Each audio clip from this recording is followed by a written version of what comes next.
भाई बार्सिलोना का जो समर विंडो है वो बहुत ही ज़्यादा एक्साइटिंग होने वाला है। और ये कोई और नहीं, जेरार्ड रोमेरो ने कहा है, आपके सबके फेवरेट जेरार्ड रोमेरो, जो कि बार्सिलोना की हर खबर के ऊपर नज़र रखते हैं। और मतलब उनके जो जितने भी एजेंट्स हैं वो हर वक्त घूमते फिरते रहते हैं और उनको वो और रिपोर्ट करते रहते हैं कि इस वक्त बार्सिलोना में क्या हो रहा है, चाहे वो एयरपोर्ट हो, चाहे वो बार्सिलोना के हेड ऑफिस हो, या बार्सिलोना स्टेडियम हो, कुछ भी हो।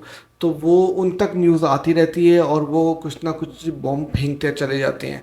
तो बार्सिलोना की समर विंडो वाकई में मुझे लगता है कि वो काफ़ी ज़्यादा एक्साइटिंग होने वाली है और बहुत सारे प्लेयर्स आएंगे भी और बहुत सारे प्लेयर्स जाएंगे भी। एक अभी रिसेंट डिपार्चर अनाउंस हुआ है और वो आपको पता है कि जॉर्डी अल्बा ने बार्सिलोना क्लब को खैरबाद कह दिया और उन्होंने कहा कि जी वो मज़ीद बार्सिलोना के साथ नहीं रहेंगे। और उनका आखिरी गेम अब होने वाला है, आखिरी गेम वो खेलेंगे बार्सिलोना की तरफ से। तो 11 साल तकरीबन उन्होंने बार्सिलोना के साथ गुजारे। और अगर बात की जाए जॉर्डी अल्बा की, तो मेरे ख्याल से मॉडर्न डे में वो टॉप 5 और टॉप 6 के अंदर तो ज़रूर आते हैं, कि जिस तरह की उनकी परफॉर्मेंसेस रही हैं और मेसी के साथ उनका जो कॉम्बिनेशन रहा है, और वो गोल जो एक बहुत आइकॉनिक गोल और बहुत आइकॉनिक सेलिब्रेशन थी लियोनेल मेसी की रियल मैड्रिड के अगेंस्ट क्लासिको में। और जो लास्ट सेकंड में लियोनेल मेसी ने गोल करके मैच जिताया था, क्लासिको जिताया था, उसका पास भी जो है वो जॉर्डी अल्बा ने ही दिया था। तो जॉर्डी अल्बा जो है वो छोड़ के जा रहे हैं और सबसे अच्छी बात यह है कि वो अपनी डेफर्ड सैलरीज को भी छोड़ कर जा रहे हैं। और उन्होंने कहा है कि वो जो डेफर्ड सैलरीज हैं वो बार्सिलोना से नहीं लेंगे। और वो जब तक बार्सिलोना खेलना चाहते थे तब तक वो रुके, और अब वो समझते हैं कि सही टाइम आ चुका है उनको बार्सिलोना छोड़ने के लिए। तो इसलिए वो बार्सिलोना छोड़ के जा रहे हैं। इस सीज़न में 3 बड़े players Barcelona, 3 senior players Barcelona छोड़ के जा रहे हैं। एक ऑलरेडी जेरार्ड पीके, जिन्होंने वर्ल्ड कप के बाद से क्लब को बाय बाय कर दिया था और उन्होंने भी अपनी सैलरीज, डेफर्ड सैलरीज नहीं ली। सेर्जियो बुस्केट्स ने भी अनाउंस किया है कि वो उस डेफर्ड सैलरीज नहीं लेंगे। तो इससे बार्सिलोना को काफ़ी ज़्यादा एडवांटेज होने वाला है सैलरी कैप में और फाइनेंशियल फेयर प्ले में।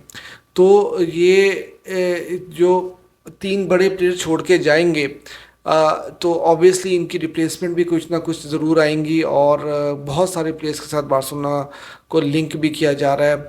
अब मैंने हमेशा एक बात कही है कि ये जो समर विंडो होती है या कोई भी ट्रांसफ़र विंडो होती है, इसमें बहुत सारे रूमर्स आते हैं और आप नहीं आप किसी भी बात पर ट्रस्ट नहीं कर सकते जब तक वो हो ना जाए।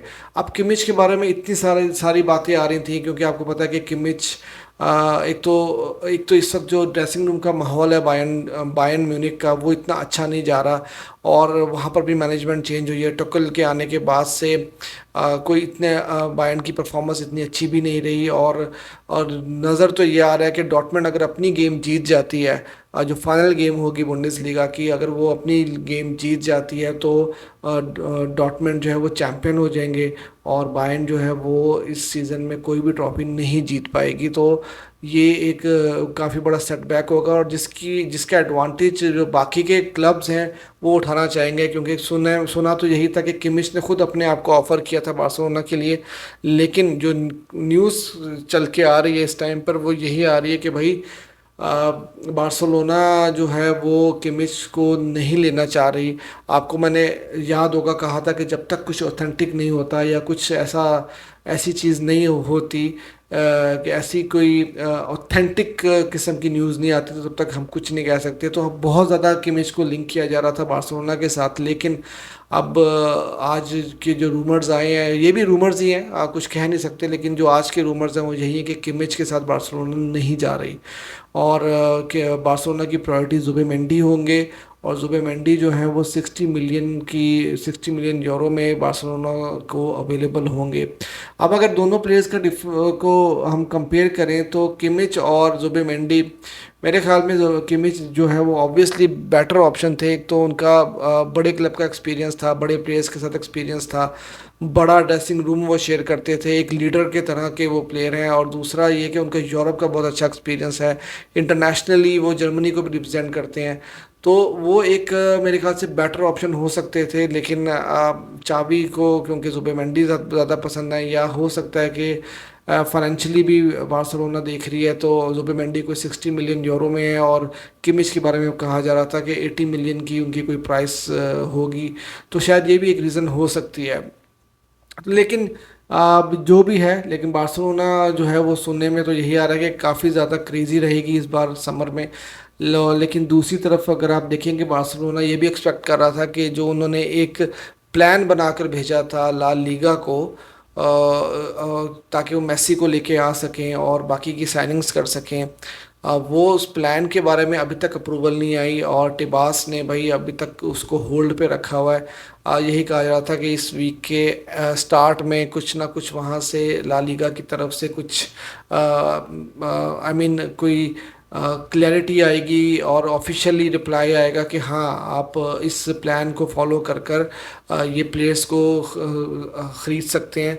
लेकिन अभी तक उसमें डिले ही आया है, और बार्सिलोना जो है अभी तक वेट कर रहा है कि शायद बार्सिलोना को एज सुन एज पॉसिबल वहाँ से कोई रिप्लाई आ जाए। और रिप्लाई भी जो है वो जिस तरह पहले कहा गया था कि ओरली या बस बार्सिलोना को ग्रीन सिग्नल मिल चुका है, लेकिन बार्सिलोना किसी तरह का चांस नहीं लेना चाह रही, क्योंकि आपको याद होगा कि लास्ट ईयर भी ऐसा हुआ था कि कुंडे को भी बार्सिलोना ने साइन कर लिया था, क्रिस्टेंसन को भी साइन कर लिया था, लेकिन उनको रजिस्टर करना बहुत मुश्किल हो चुका था। तो इसलिए बार्सिलोना कोई भी इस टाइम पर रिस्क नहीं लेना चाह रहा, और वो मेसी के साथ भी इसलिए निगोशिएशन नहीं कर पा रहे। वो चाह रहे हैं ग्रीन सिग्नल हमें प्रॉपरली मिल चुके, तो फिर उसके बाद ही हम बाकी की प्रोसीडिंग्स करेंगे। तो ये जो सारी कहानी है ये तो अब वक्त के साथ ही पता लगेगी। और आपको ये भी पता होगा कि कुंदे के बारे में भी काफ़ी ज़्यादा न्यूज़ आ रही थी कि जो कुंदे छोड़ के जाना चाह रहे हैं, वो उनको राइट बैक पे खिलाया जा रहा है, और बार्सिलोना में वो खुश नहीं है इस वजह से। आज उन्होंने क्लियर कर दिया कि जी मैंने कुछ नहीं कहा, और मैंने कोई ऐसी बात नहीं की कि मैं क्लब छोड़ के जाना चाह रहा हूँ। तो मैं यही बात करता हूँ कि ये जब तक विंडो ख़त्म नहीं होती तब तक हम इस तरह के रूमर्स रोज़ रोज़ सुनते रहेंगे। और यकीन करें कि मुझे ट्रांसफ़र विंडो जो है वो इसलिए बुरी लगती है क्योंकि उसमें इतने रूमर्स आते हैं कि आपको कुछ समझ में नहीं आता कि भाई क्या होने लगा है, क्या हो रहा है, क्या नहीं हो रहा। और इसके अलावा जो न्यूज़ है बार्सिलोना से रिलेटेड वो यही है कि बार्सिलोना न्यू शर्ट जो अगले सीज़न की बार्सिलोना की जर्सी है वो बार्सिलोना को अभी भी समझ में नहीं आ रहा कि वो कब रिलीज़ करे, कब मार्केट में लॉन्च करे, क्योंकि मेसी को अराइवल जो होगा, बार्सिलोना चाह रही है कि जब मेसी की कंफर्मेशन हो जाएगी कि मेसी बार्सिलोना ज्वाइन कर रहे हैं तो उसके बाद वो शर्ट रिलीज़ की जाए, क्योंकि ये एक बेहतरीन अपॉर्चुनिटी होगी बार्सिलोना के लिए भी, ताकि बार्सिलोना मैक्सिमम शर्ट सेल से रेवेन्यू जनरेट कर सके, मर्चेंडाइज सेल से। तो ये बार्सिलोना की स्ट्रैटेजी है, और बार्सिलोना इस वजह से अभी कुछ काफ़ी सारी चीज़ों में रुका हुआ है। और टिबास की तरफ से, ला लीगा की तरफ से जब तक ऑफिशियली कुछ नहीं आता तो तब तक बार्सिलोना जो है वो उसको वेट करना पड़ेगा, और वो वही कर रहे हैं और वो कुछ कर भी नहीं सकते। तो आप भी मुझे बताइएगा कि बार्सिलोना इस विंडो में किन प्लेयर्स को ख़रीद सकता है, और किन प्लेयर्स को ख़रीदना भी चाहिए। क्या किमिच एक बेहतर ऑप्शन हो सकती है, या जुबिमेंडी के साथ ही बार्सिलोना को जाना चाहिए? तो कमेंट सेक्शन में ज़रूर बताइएगा, और अगर आपने चैनल को सब्सक्राइब नहीं किया तो चैनल को ज़रूर सब्सक्राइब कीजिए।